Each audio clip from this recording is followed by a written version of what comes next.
సోదంటురాయి. ఏదైనా పచ్చడి మనం అన్నంలో కలుపుకుంటాం. గోంగూర పచ్చడి, వంకాయ పచ్చడి, కొబ్బరికాయ పచ్చడి అన్నీ అన్నంలో కలుపుకుంటాం. ఉగాది పచ్చడి ఎవడు అన్నంలో కలుపుకోడు. కానీ ఉగాది నాడు పచ్చడే ప్రధానం. ఉగాది నాడు 3 పకారాలు ప్రధానం: పచ్చడి, పంచాంగం, పద్యం. పచ్చడి తినాలి, పంచాంగం వినాలి, కవి సమ్మేళనం వినాలి. అంటే ఈ 3 లేకపోతే అది పండుగే కాదు. ఈ 3 పాలు లేకపోతే 4వ పండుగ రాదు.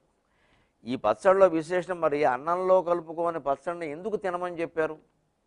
అదేదో దైవ ప్రసాదంలా కళ్ళకత్తుకుంటాం, కానీ నిజానందులో విశేషం ఏమిటంటే చేదు, కారం, తీపి, కారం, చేదు, వగరు, ఉప్పు, పులుపు 6 రుచులు ఉంటాయి అందులో. చెరుకు ముక్క వేస్తారు, తీపి, కారం, పచ్చిమిరప ముక్క వేస్తారు, చేదు ఉంటుంది, వేపు వేస్తారు, వగరు ఉంటుంది, లేత మామిడి పిందెలు ఉంటాయి, తర్వాత ఉప్పు ఉంటుంది, ఉప్పరాయి వేస్తారు, పులుపు ఉంటుంది, చింతపండు వేస్తారు.